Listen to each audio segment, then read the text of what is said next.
Check-in na kami guys. Check-in. Mukha sa taas ka eh. Taas ka siguro. Dito kami sa baba eh. Videoan ko lang to. Okay, videoan natin yung transition area. Look at this. Puntahan natin yung bike natin. So, iniwan na natin yung helmet, shoes. So dito yung dash. Sa taas yung X2.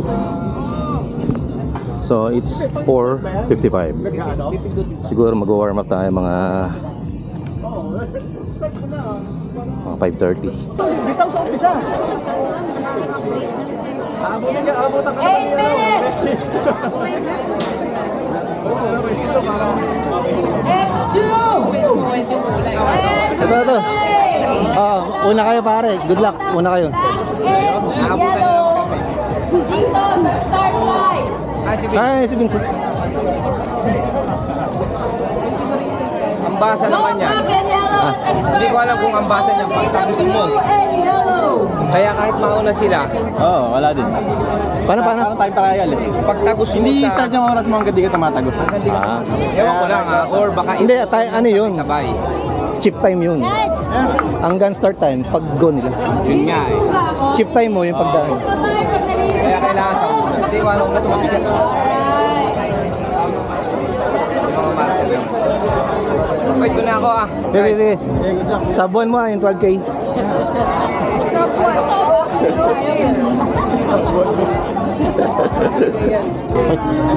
Bye.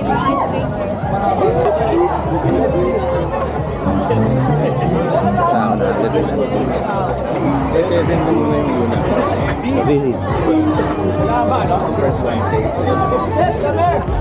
Guys, minsan na tayong nadapa, sumemplang pala.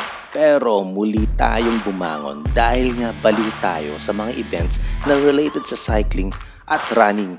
At dahil sagad tayo sa kabaliwan, pinaghalo na natin ang dalawa at sumali tayong muli sa isang duathlon event dito sa Ayala Vermosa Sports Hub sa Cavite, ang haba. Kasama natin sa event na to ang tropa natin from Bulacan. Of course, ang mga malalakas na Crossroads Executive Cycling Team. Ang pasimuno talaga na nag-aya dito ay si Gino. Wala naman talaga kaming plano pero para masulit ang mga gamot na pinagbibili namin, ayun, mga willing victims naman kami. Kaya nag-register na rin kami. Pero dahil nga matagal na tayong di nakakasali sa mga event at wala naman tayong sapat na ensayo, lalo sa bike, sumali lang tayo sa shorter distance na tinatawag na dash distance. 5-kilometer run, 20 kilometers na bike, and 2.5 kilometers na run. Yung longest distance kasi nito, ito yung tinatawag na X2 na may 12-kilometer baliw run distance, 40-kilometer baliw bike distance, and 6-kilometer na run super baliw distance. Medyo nabubulol ako guys. Also, kung medyo bago pa lang at gusto mong ma-experience ang duathlon level of race, meron tayong blitz na distance. And akma ito dahil meron itong 2.5 kilometers na run lang, di ba? Tapos 10 kilometers na bike. And yung last ay 2.5 kilometers na run. So, sobrang iksi niya, di ba? So, pang newbie talaga. Pero syempre, may mga sumasali din na elite yan para maka-podium. Kayang-kaya to kahit ng tita mong lagi kang binabati na, uy, tumaba ka na ba? Kailan ka ba mag-aasawa? So, kasalukuyan na nating binabagtas ang ruta ng run number 1 na may slight ahon sa umpisa. Kaya pakiramdam ko nalaspag ako agad at parang hihikain. Ang isang loop nito ay 2.5 kilometers kaya 2 beses tayong iikot dito sa magandang kalye ng Vermosa. Hindi ka uuhawin sa ruta na to kasi yung 2 U-turn dito guys, kapag pagod ka na, sakto nandito yung hydration. Actually sa sobrang pagod ko nga dito later, pati yung Bitargo na drinks na ibuhos ko sa ulo ko. Paano nga ba namin pinaghandaan ang event na ito? Of course, tumakbo tayo ng tumakbo at nagbike tayo ng nagbike. Pero syempre, may mga brick kaming ginawa gaya nung ginawa namin sa Pulilan Bypass. Aside doon ay nagkaroon din kami ng mga individual na brick training, di ba? Basically, nag-simulate kami ng actual na distance.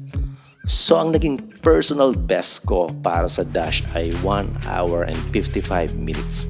Kasama na yung pagsasalang ko ng sinaing sa first transition. Meaning, kayang-kaya nating ma-sub to ito. Abangan nyo na lang later ano ba ang actual time natin. Po-podium ba tayo? Abangan nyo na lang, baka magulat kayo, di ba? Pero syempre, nandito tayo para mag-enjoy kasama of course ang full support ng kanya-kanya naming family. Ganyan kami normally pag sumasali sa duathlon events may kasamang cheering squad. Hindi naman kasi to whole day event na kagaya ng mga ODAX events, di ba? Kaya mas okay na kasama mo yung family mo at hindi din sila maiinip kasi ang daming nakaabang sa area. Ito yung malaking difference ng multisport sa mga other events, di ba? Ramdam mo yung crowd and may mga sasalubong sa'yo sa finish line. At ito yung alagang-alaga ka ng mga organizers. Medyo pricey siya yung registration pero ramdam mo na worth it naman yung binayad mo. Imagine, 3,500 ang registration. Pero may kasama na yung event shirt, event medal, post-race meal, hydration along the way, marshals na nakamotor, ambulance, at ang mga magagandang letrato na kuhang-kuha ang aming mga katawang pang-romansa. Pero syempre, ang walang kapantay na masasayang kwentuhan. Sabi nga ni Resty, after ng event na to, sigurado ang daming naming topic na pag-uusapan. At hindi nga siya nagkamali. Meron nga. So, ang distance na sinalihan ni Vince at ni Resty ay ang X2. Malalakas naman kasi yung dalawa na to kaya mabibitin lang sila sa dash.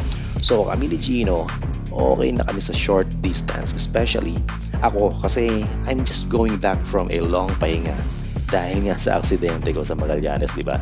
During nung recon ng ODAX Cavite. Imagine, halos 4 months tayong namahinga sa pagbabike. At sulit naman kasi nag-gain tayo ng 10 kilograms sa timbang, di ba? So ito yung dahilan or kesyo ko sa event na to kung sakaling mabobonk man ako later. Abangan natin guys. So, natapos na ang run number 1 na 5 kilometers.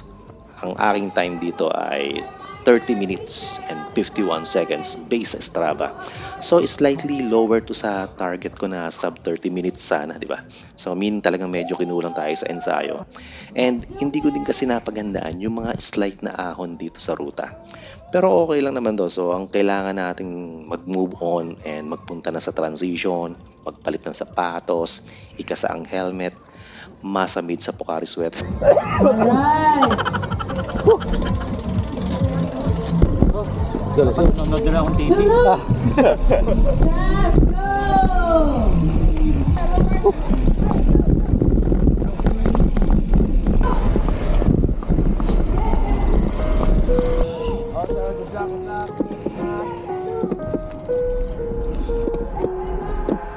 I've got an itch I can't scratch, I'm missing a piece that completes a whole part of me, an open wound scar to see. Everybody come here, gather round, welcome to the freak show, the best in town. What the hell's wrong with me? I don't get along with anybody, honestly.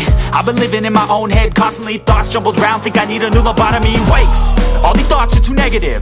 I don't wanna get lost in the sedative. Gotta show them what I got, I'm competitive. You know I'm about to go off, I won't let them win, I'll take a stab. I wanna chase the bag, I wanna weigh, I can change all the things I lack. I gotta face the facts, I got a taste in that. Got me obsessed with the rest, I got an itch to scratch. Slowing down, I'll give up everything.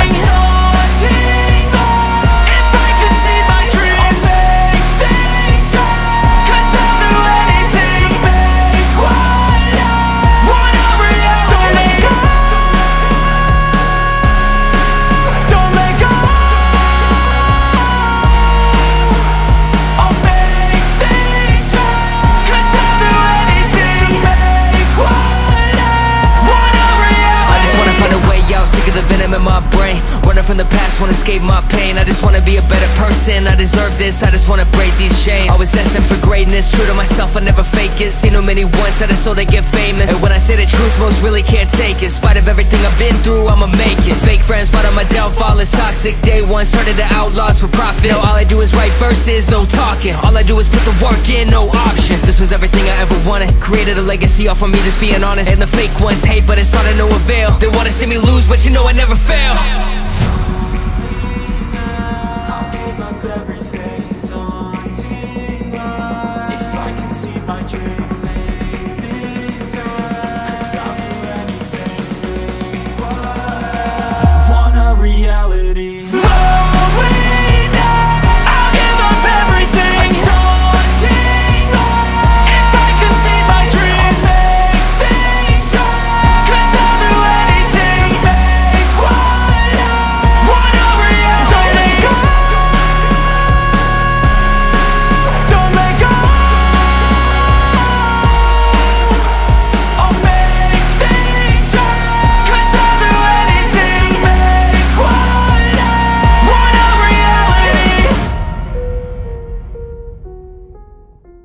Napakaganda ng kalye na to, guys. Bukod sa walang lubak, may mga maiiksing ahon na umaabot ng around 4 hanggang 5%. At syempre, exclusive sa riders yung kalye na to during this event. Paglabas ng transition area ay didiretsuhin na natin itong Vermosa Boulevard hanggang dun sa dulo, sa dead end.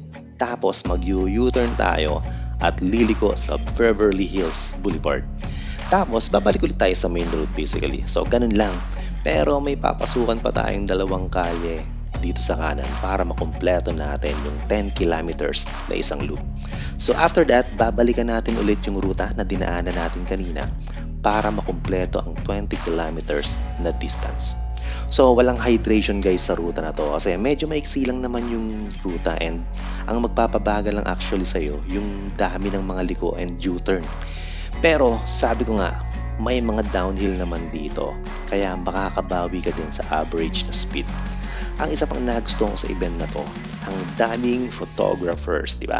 So big shoutout pala sa Vermosa street photographers para sa magagandang shots nila. Gayon din sa mga official na photographers ng Duaman. So medyo iniba natin ng konti yung setup ng Insta360 dito sa bike. Kung dati, meron tayong maliit na bag na suksukan ng selfie stick. Ngayon, bumili tayo ng bike mount.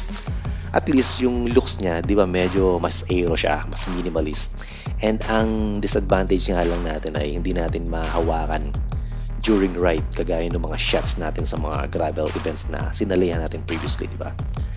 Sa wakas, dahil sa setup na to, ay nakapag-upload na muli tayo ng bagong video after several months ng pamamahinga. Kung na-miss nyo yung mga cycling contents natin guys, please comment down below naman.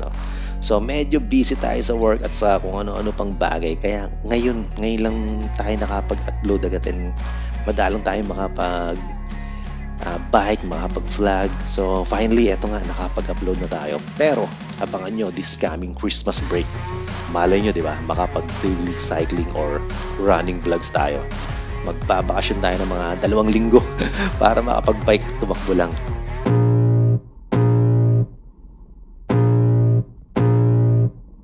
I can feel the blood creeping up from the heathens. Got will, got fight, got pride, got reason. If they wanna go eat, then you know I'm gon' feed them. If you're coming for me, hope you're ready for a demon. I got eyes in the back of my head, I'm seeing. Take me for granted and you know I'm leaving. I'ma take what's mine with the webs I'm weaving. I could take this crowd from seeing to believing. Got a taste for blood and my tongue keeps bleeding. From the words I spit, so sharp, so freezing. So cold, behold, frostbite they feeling. I could tear you apart or I could go heal them. Don't believe in fate, don't believe in ceilings. I just need a taste and my mind starts peeling. I don't pace myself, I grind on kneeling. Got lust for change, I just love the feeling.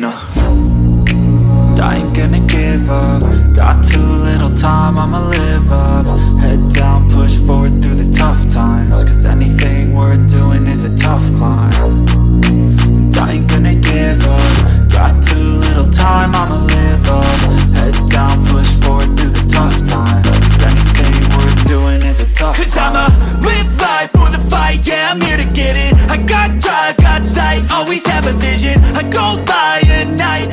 in my feelings, I'ma be fine. Need time and I'll soon be winning. I live life for the fight, yeah, I'm here to get it. I got drive, got sight, always have a vision. I don't lie at night, I be in my feelings, I'ma be fine. Need time and I'll soon be winning. I can feel the blood creeping up from the heathens. Got will, got fight, got pride, got reason. If they wanna go eat, then you know I'm gon' feed them. If you're coming for me, hope you're ready for a demon. I can feel the blood creeping up from the heathens. Got will, got fight, got pride, got reason. If they wanna go eat, then you know I'm gon' feed them. If you're coming for me, hope you're ready for a demon.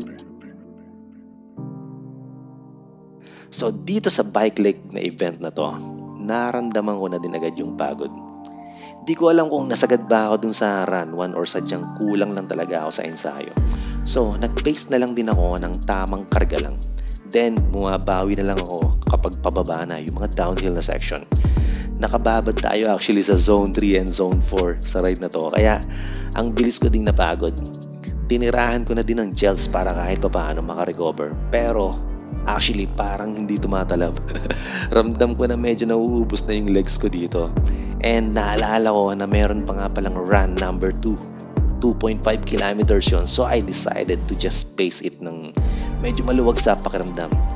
Pero naalala ko nga pala guys, 20 kilometers nga lang pala to. So bakit tayo magpapahinga, di ba? Sasayangin ba naman natin yung isang buwan natin ng pag-iensayo? Ibuhos na natin ang lahat. So ang goal ka na lang dito, makatapos tayo kahit mga 1 hour and 45 minutes man lang sana at least. Maganda-gandang record na to, di ba? Kumpara dun sa mga break training natin. Yun nga lang, sobrang pagod ko na and may nangyaring hindi inaasahan sa dulo. Abangan nyo guys to.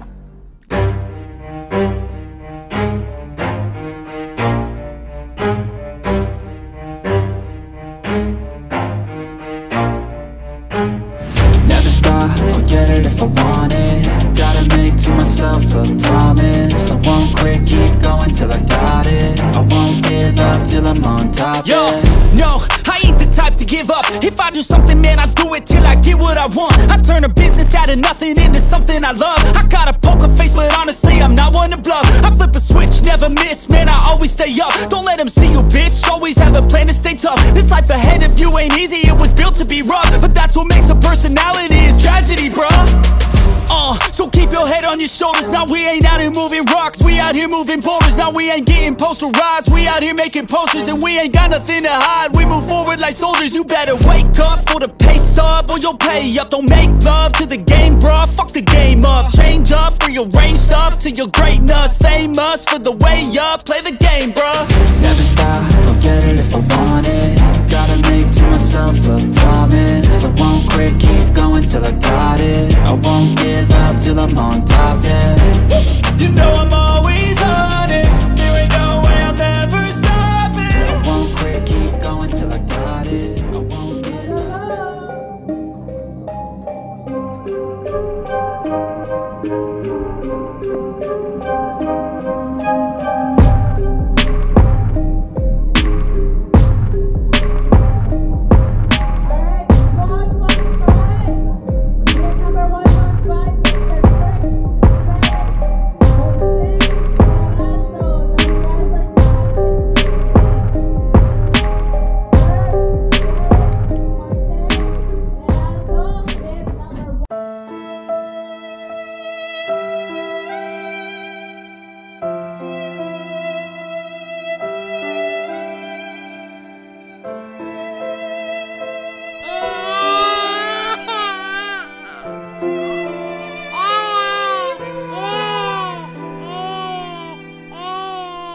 Ayun na nga guys, sa sobrang pagod ko, nakalimutan kong bitbitin yung camera.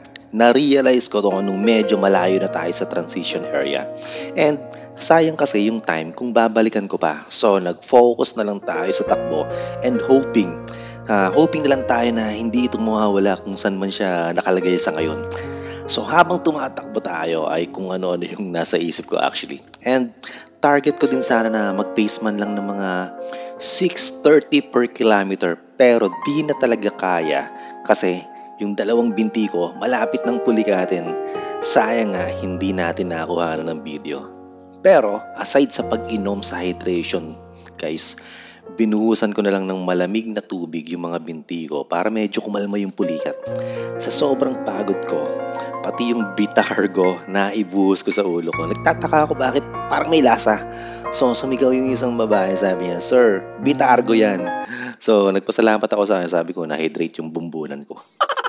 Buti na lang may mga sponge sa tabi at nakapagbanlaw tayo saglit. Sobrang alalay na talaga ako sa run number 2 na to, kaya naging pace ko na lang ay nasa 7:30 per kilometer. Wala na talaga. Pero at least tansyado kung medyo maganda yung magiging time natin. And looks like ma-achieve naman natin yung target natin na sub 2 hours. Then, after ko mag-finish line ay dumiretso na ako sa transition area para kumustahin yung camera ko. Sobrang kaba ko actually kasi nga hindi ko alam kung nandun pa siya. Wala din akong dalang cellphone kaya hindi ko masabihan si Mrs. na puntahan yung bike. Pinagpasa Diyos ko na lang na sana i-upload nung nakakuha yung video namin, di ba? So, para may makapapanood tayo. Sayang kasi yung mga memories, di ba? At eto na nga ang nangyari.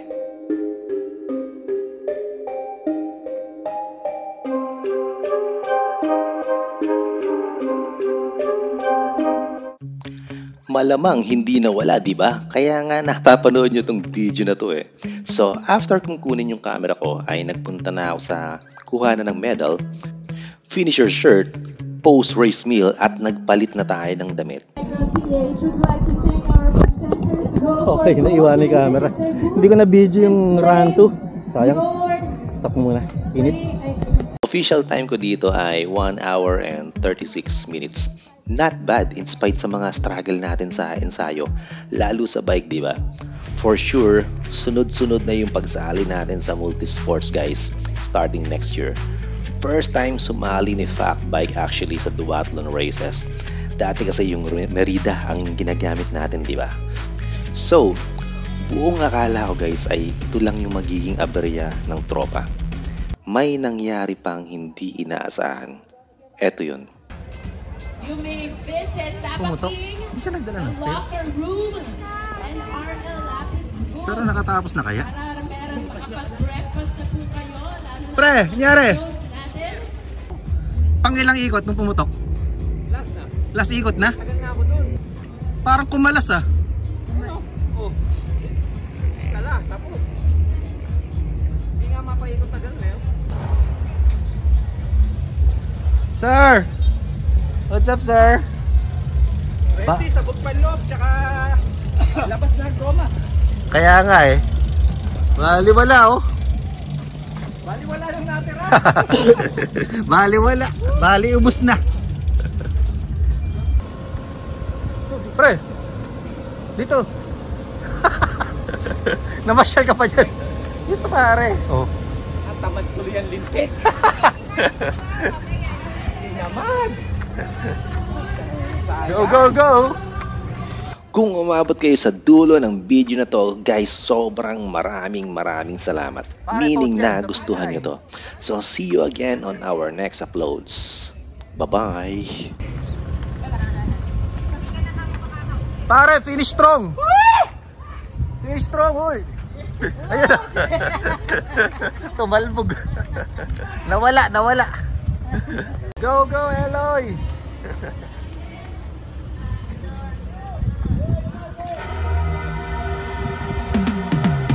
Cause I've been living life right like I could just die any minute. Going for a ride down the side, PCH country limit. I don't need a guide, follow lights, take me where I wanna visit. Are you alive? Or just breathing? Cause I've been living life right like I could just die any minute. Going for a ride down the side, PCH country limit. I don't need a guide, follow lights, take me where I wanna visit. Are you alive? Or just breathing? Flashing red lights, driving at night, windowless ride, feeling alive. Nothing in sight, forever in flight. Follow those lines, we'll make it this time. Blurry street lights, work as a guide to memories that we're making tonight. Oh yeah, we'll make it tonight. Yeah, I'll do anything that I feel like I wanna do. I'm living life like I got nothing left to prove. No end in sight,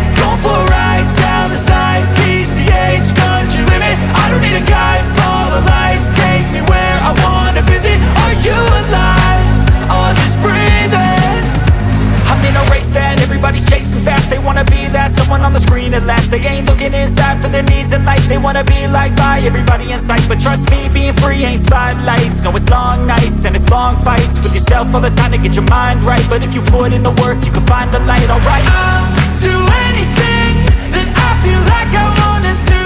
I'm living life like I got nothing left to prove. No end in sight, just always staying on the move. I'll go all night if that's just what I gotta do. Life's too short to care about what you can't afford. Memories are in what you explore, so just don't be ignored. Go ask for more, go ask for more.